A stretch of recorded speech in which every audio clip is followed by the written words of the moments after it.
Good morning, this is Andrew Mount for GG on Sunday, the 27th of October. Don't forget the clocks have gone back, so this is effectively coming to you from the future.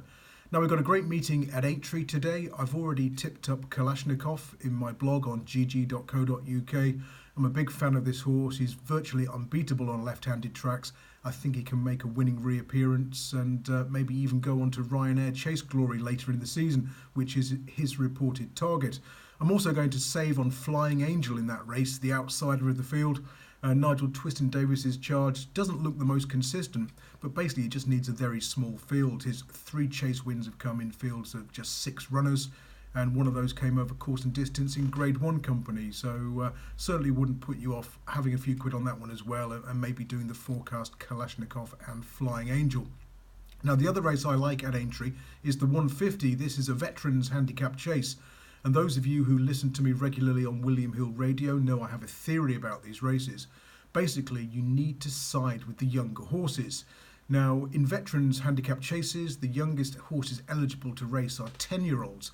And since these races were introduced, 10-year-olds win about 14% of the time, 11-year-olds 9.5%, and 12-year-olds just 6%.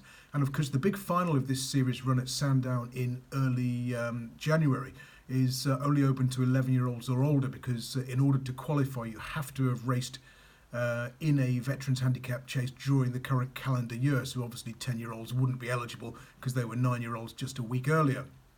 So those figures are even skewed more in favour of the 10-year-olds. So basically, we've got a favourite here in the shape of On Tour, who's an 11-year-old.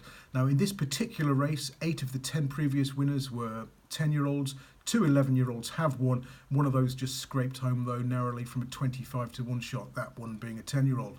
So On Tour could be vulnerable on age grounds, although he did go close in one of these at Chepstow last time out. Plus also, this 3-mile, 1 furlong trip is not necessarily going to be ideal. He's yet to win beyond 2.5, and although he likes Aintree and he goes well at this time of year, he's had 12 runs between September and November, won 7 of them for a profit of £16.25 to a £1 stake, compared to 1 from 20 in other months. Although it's his time of year, as I say, I just think the distance is going to make him vulnerable, and maybe he'll find 1 or 2 younger rivals too good. Now, the 10-year-old who's closest to the head of the betting is Calaro Boy for Henry Oliver. Now, this one has had 2 runs for his current yard, winning at Warwick and finishing second by a nose at Utoxeter. That was in listed company back in the summer. Both those runs came on good ground, so I'm not sure today's soft conditions are going to suit. Now, I know he's won on heavy ground in Ireland, but that was off a much lower mark, and you have to go back 2 or 3 years. So maybe underfoot conditions not ideal for that one. Captain Redbeard, he's around a 6-1, another 10-year-old. However, he's got a strong seasonal pattern to his form. Basically, he does well in the second half of the season. From January to March, he's had 13 runs, winning 7 of them for a profit of £31.50. But during other months, he's just 1 win from 19, and that win came on the 23rd of December, so we were practically into his ideal time of year anyway, so he could be vulnerable. So process of elimination, we come to Burton's Well here for Venetia Williams. This one's not been on the track for over 600 days, but he's gone well fresh in the past. His 3 runs first time out have produced a win, a second to waiting patiently, and another second place.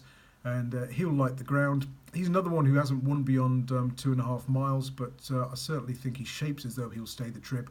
And round about 8-1, I thought he was the one worth chancing, as we're fast approaching that time of year when Venetia Williams does so well. If you back her runners blind during November and December, you'd have made a huge profit over the years. So just to recap, it's the 150 at Aintree, the Veterans Handicap Chase. I'm siding with the 10-year-olds, and one in particular, that's Burton's Well. That's it from me until next week. Enjoy what's rest of the weekend, and best of luck if you're having a bet. Thank you.